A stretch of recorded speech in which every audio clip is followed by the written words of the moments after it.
Olá pessoal, professor Wander Andrade. Vamos tratar aqui, neste encontro, do tema condomínio geral. Desde já, tratando do tema dos condomínios, é importante não confundir o condomínio geral com condomínio edilício. Neste momento, falaremos tão somente sobre o condomínio edilício. Vamos então, já e desde já, para compreender a figura do condomínio geral, compreender inicialmente o que vem a ser comunhão. Nesse sentido, vamos aqui buscar o conceito de comunhão. A comunhão ocorre quando se tem mais de um sujeito exercendo direito sobre o mesmo bem e cujos interesses não se excluam. A comunhão pode decorrer de bens móveis, pode incidir sobre bens imóveis, pode incidir sobre direitos hereditários. E o casamento é um bom exemplo disso. Alguns casamentos se perfazem sob o regime da comunhão parcial ou sob da comunhão total. Vamos deixar claro que esses exemplos de comunhão em casamento, de comunhão por força de direito creditório, por exemplo, pode não configurar o chamado condomínio geral. Então, desde já, nós entendemos que comunhão é o gênero do qual condomínio é uma espécie. Nesse tocante, e buscando agora sim o conceito de condomínio geral, nós vamos ver o seguinte: vamos observar que quando aquela comunhão genérica recai sobre a propriedade, então eu tenho o condomínio geral. Toda vez que houver comunhão incidente sobre a propriedade, eu tenho o condomínio geral. Nesse tocante, como dito, comunhão é o gênero, do qual condomínio é a espécie. E para que possa ocorrer o condomínio geral, eu tenho que ter pelo menos dois elementos: um sujeito plural e uma coisa indivisa. Me dá um exemplo, professor. Olha esse veículo que está aqui. Vamos imaginar que dois irmãos ou dois amigos queiram comprar um veículo. Eles, isoladamente, não tinham recursos para comprar o veículo, mas juntos, eles, em comunhão, em condomínio, logram obter e comprar este carro. Percebam, eu tenho sujeito plural, eu tenho mais de um proprietário, eu tenho uma coisa indivisa, ou seja, este carro não dá para ser dividido, não dá para ser partilhado entre os proprietários. Então, esse estado de copropriedade se chama condomínio geral. Percebam que o condomínio geral pode tanto incidir sobre bem móvel como bem imóvel, mas é importante que ele incida sobre a propriedade. Isto porque o condomínio geral, inclusive, sob a ótica do Código Civil Brasileiro, está postado, posicionado lá no capítulo do direito de propriedade dentro do Código Civil Brasileiro. Muito bem, vamos agora analisar os principais dispositivos do Código Civil. Não falaremos sobre todos, mas os mais importantes, que discorrem e disciplinam a figura jurídica, o instituto jurídico do condomínio geral. Inicialmente, vamos aqui observar o que diz o artigo 1314 do Código Civil. Ele afirma que cada condômino pode usar da coisa conforme sua destinação, sobre ela exercer todos os direitos compatíveis com a indivisão, reivindicá-la de terceiro, defender a sua posse e aliar a respectiva parte ideal e até mesmo gravá-la. Olha que interessante. Então, cada condômino, cada proprietário que detém uma parte desta propriedade, ele pode até vender aquele quinhão, aquela fração que ele detém da propriedade. Ele pode agravar com ônus. Se for um bem imóvel, ele pode atrelar a uma hipoteca aquela fração. Tudo isso é decorrente do direito de propriedade. Portanto, a pessoa pode dispor, pode usar, mas cuidado, de forma compatível, inclusive com esse estado de indivisão deste mesmo bem. Mais adiante, dentro ainda desse artigo 1314, nós vamos observar que nenhum dos condôminos pode alterar a destinação da coisa comum, nem dar posse, uso ou gozo dela a estranhos, sem o consenso dos outros. Portanto, conquanto se verifique uma margem de liberdade dos condôminos diante da gestão da coisa comum, há também alguns limites. Portanto, os condôminos não vão poder dar posse a terceiros, por exemplo, alugar uma casa inteira para outra pessoa, ou ainda fazer uso exclusivo, não é? Perante terceiros, sem que os outros condôminos, que também são donos, que também são proprietários, se manifestem. Há que se ter esta consensualidade. É uma característica deste bem em virtude do seu estado de comunhão, em virtude do seu estado de condomínio. Na sequência, o artigo 1315 do Código Civil diz o seguinte: o condômino é obrigado, na proporção de sua parte, a concorrer para as despesas de conservação ou divisão da coisa, e a suportar os ônus a que estiver sujeita. Presumem-se iguais as partes ideais dos condôminos. Nesse dispositivo, nós temos 3 informações muito importantes. A primeira delas é que todos os condôminos, todos os proprietários vão ter que arcar com despesas relativamente ao cuidado, à manutenção, àquilo que se espera possa se fazer necessário perante aquele bem. Então vamos imaginar uma casa, ela vai precisar de obras, ela vai precisar de reparos absolutamente necessários. Isso quer dizer que todos vão ter que contribuir. Essa é uma característica do condomínio. A segunda característica é o fato de que todos também terão que arcar com eventuais ônus incidentes neste imóvel, a título de exemplo. Se for uma casa, todos vão ter que pagar o IPTU. Se for um bem móvel, um veículo, todos vão ter que pagar o IPVA. Se esse carro precisa de manutenção, todos vão ter que pagar a manutenção. Perfeito? E a última lembrança, que é feita ainda nesse mesmo dispositivo, é a de que presumem-se iguais as partes ideais dos condôminos. O que quer dizer isso? Quer dizer que nada impede que cada condômino tenha mais do que o outro de quinhão, mais do que o outro de fração de propriedade. Exemplo, pode ser que 2 amigos tenham comprado um carro, sendo que um deles entrou com 80% da compra do bem e o outro entrou com 20%. Portanto, o quinhão daquele que comprou 80% certamente será maior. O quinhão daquele que comprou 20% certamente será menor. Contudo, se eu não tiver esses quinhões bem delimitados, bem documentados, certos, determinados, e residir alguma suspeita, alguma insegurança, alguma dúvida sobre a real proporcionalidade referente à propriedade deste mesmo bem, o Código Civil presume-se iguais. Ou seja, se eu não tiver certeza, a todo modo eu vou entender que nesse meu exemplo de 2 coproprietários, um tem 50%, o outro tem 50%. Se fossem 4 proprietários, coproprietários, eu diria que presume-se 25% a parte de cada um. Esta exceção do Código Civil, até porque é uma presunção, e é uma presunção iuris tantum, é uma presunção relativa, ela admite prova em contrário. Portanto, se eu comprovar que eu, condômino, tenho 75% e os demais condôminos têm apenas 5% cada um, eu claramente terei direito a esta propriedade maior, a esta fração maior, a este quinhão maior.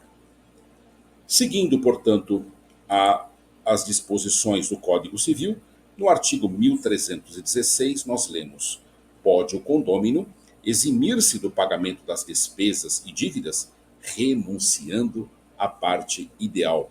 Se os demais condôminos assumem as despesas e as dívidas, a renúncia lhes aproveita, adquirindo a parte ideal de quem renunciou na proporção dos pagamentos que fizerem. Olha que fantástica essa redação, muita praticidade, muito pragmatismo no Código Civil.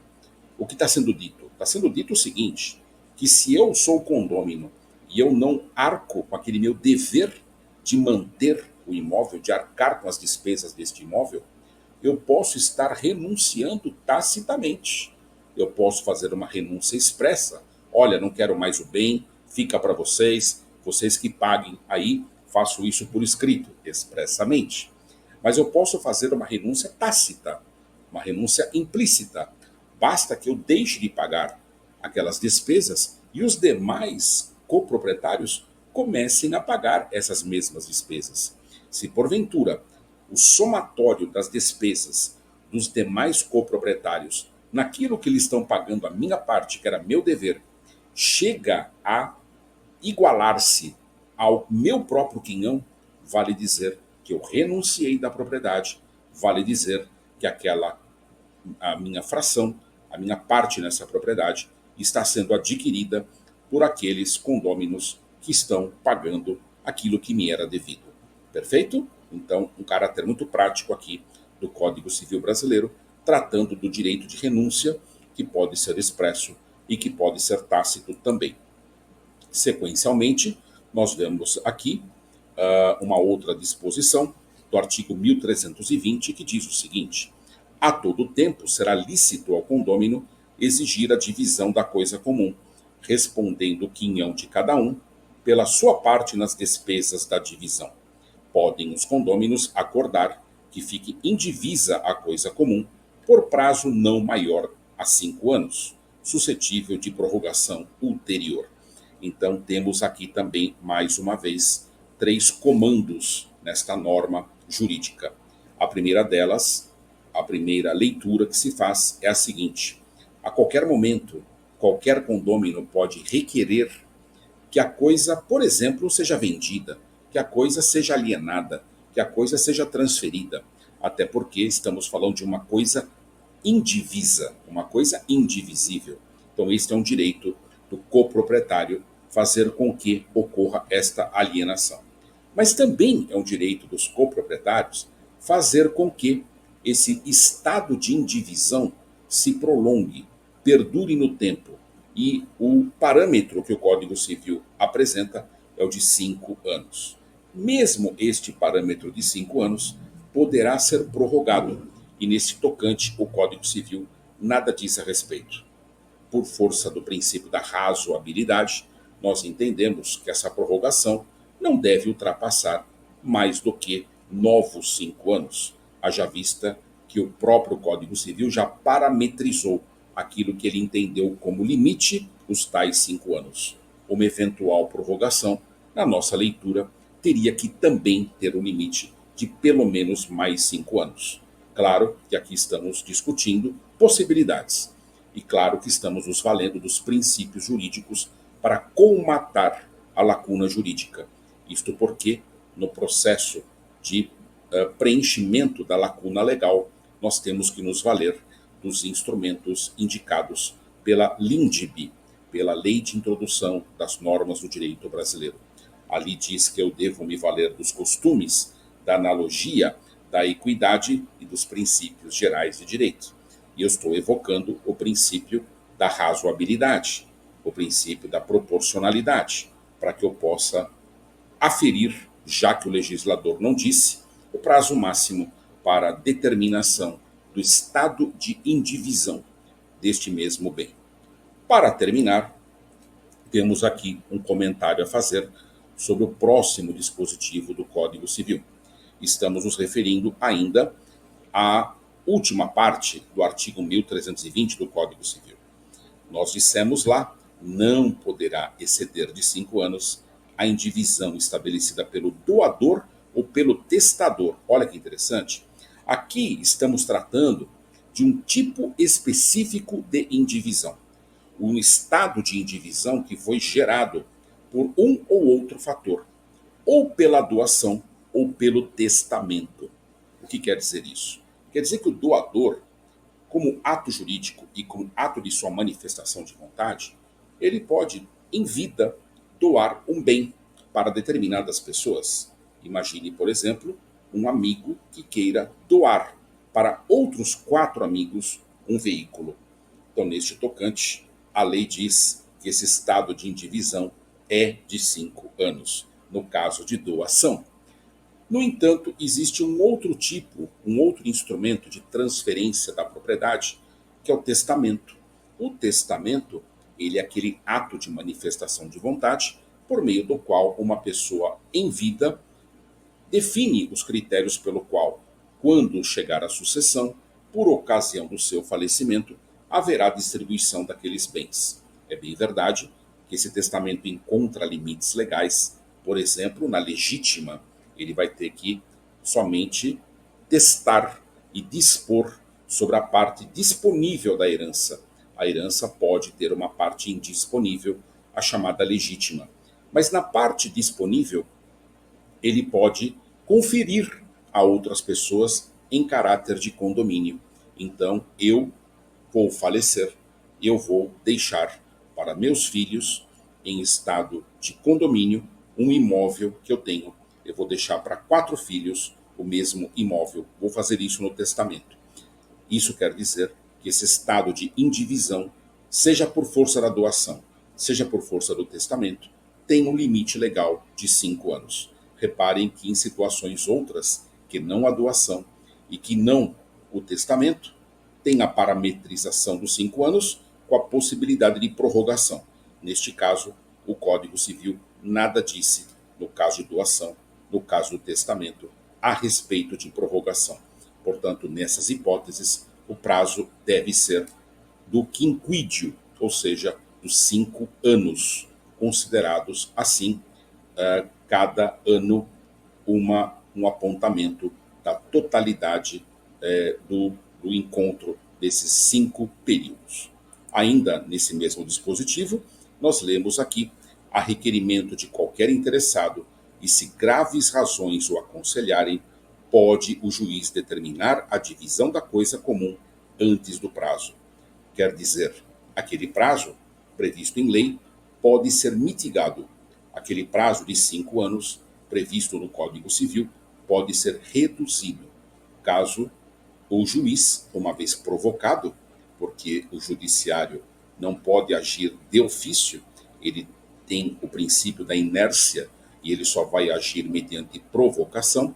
Uma vez provocado, uma vez demonstrado ao juiz riscos relativamente ao estado de indivisão, o juiz pode determinar a mitigação, a redução e o estado de divisão do bem, ou seja, determinando, por exemplo, a sua alienação a terceiros ou ainda compondo com as partes para, quiçá, uma delas possa ser a única proprietária de todos os bens. Aliás, é de bom tom que sempre se consulte os condôminos. Se um deles quer ser o proprietário da coisa, ele acaba, na prática, tendo direito de preferência sobre o bem. Nesse tocante, antes de transferir para terceiros, é de todo cuidado fazer com que um ou mais condôminos sejam consultados com relação à possibilidade de serem os únicos e exclusivos proprietários, deixando de existir, portanto, o estado de indivisão e agora passando ao estado de única propriedade, propriedade singular. Claro que nesse mesmo estado, em virtude do bem, ele continua sendo um bem com natureza indivisível. A diferença é que ele deixa de ter coproprietários e passa a ter um único proprietário. Tudo bem, pessoal? Ficamos por aqui nesta aula número 1, que se refere ao Instituto do Condomínio Geral. Ainda continuaremos falando do condomínio geral na aula número 2. Nos vemos lá.